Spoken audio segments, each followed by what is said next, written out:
एक बार स्वामी विवेकानंद जी अपने आश्रम में एक छोटे पालतू कुत्ते के साथ टहल रहे थे। तभी अचानक एक व्यक्ति उनके आश्रम में आया और उनके पैरों में झुक गया और कहने लगा, स्वामी जी, मैं अपने ज़िंदगी से बड़ा परेशान हूँ। मैं प्रतिदिन पुरुषार्थ करता हूँ, लेकिन आज तक मैं सफलता प्राप्त नहीं कर पाया। पता नहीं भगवान ने मेरे भाग्य में क्या लिखा है, जो इतना पढ़ा लिखा होने के बाद भी सफल नहीं हुआ। उस व्यक्ति की परेशानी को स्वामी जी तुरंत समझ गए। उन्होंने उस व्यक्ति को कहा कि मेरे इस कुत्ते को कहीं दूर तक टहला दो, उसके बाद मैं तुम्हारे प्रश्नों का उत्तर दूंगा।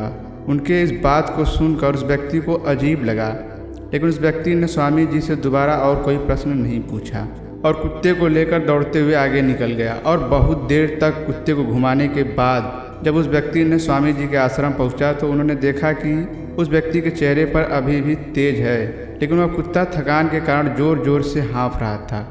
इस पर स्वामी जी ने पूछा, क्यों भाई, मेरा कुत्ता इतना कैसे थक गया? और तुम तो बड़े शांत दिख रहे हो, क्यों, तुम्हें थकावट नहीं हुई? उस व्यक्ति ने बोला, स्वामी जी, मैं तो धीरे धीरे आराम से चल रहा था, लेकिन यही बड़ा अशांत था और रास्ते में जितने भी जानवर मिले उन सभी के आगे पीछे दौड़ रहा था। इसीलिए एक जैसी दूरी तय करने के बावजूद भी यह इतना थक गया। तभी स्वामी विवेकानंद जी ने बोला कि तुम्हारे प्रश्नों का उत्तर भी तो यही है।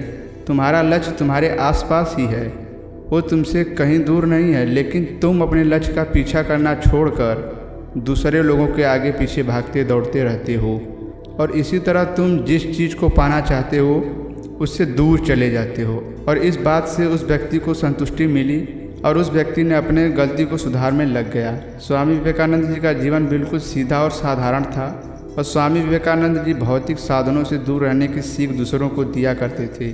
वे मानते थे कि कुछ पाने के लिए बेकार और अनावश्यक चीज़ों को त्याग देनी चाहिए और सादा जीवन जीना चाहिए। भौतिकवादी सोच लालच बढ़ाकर हमारे लक्ष्य में बाधा बनती है। आपने अभी भी जो कहानी सुनी है उसका सबसे बड़ा उद्देश्य यह है कि अगर आपको सफल होना है तो किसी के पीछे मत भागो और ना ही किसी का नकल करो और अपना पूरा ध्यान सिर्फ अपने काम में लगाओ। So think different and become unique, क्योंकि सफलता सिर्फ उन्हीं लोगों को मिलती है जो अपना काम पूरे ध्यान के साथ और सबसे अलग करते हैं। और भीड़ में चलने वाले लोगों को ना ही मंजिल मिलती है और ना ही रास्ता दिखाई देता है, जिसके कारण इधर से उधर भटकने के अलावा और कुछ नहीं बचता। किसी के पीछे भागने से अच्छा है कि अपने लक्ष्य के पीछे भागो और एक ऐसा दिन जरूर आएगा कि सफलता आपके कदमों में होगी। और सफल ना होने का सबसे बड़ा कारण आपकी सोच है, क्योंकि आपकी सोच ही आपको अलग बनाती है कि आप कैसा सोचते हो और उसी सोच के ऊपर आपका फ्यूचर डिपेंड होता है। आई होप कि आपको वीडियो का पर्पज़ पता चल गया होगा और वीडियो देखने के लिए बहुत बहुत धन्यवाद। मिलते हैं अगले वीडियो में। जय हिंद, वंदे मातरम, take care and good bye.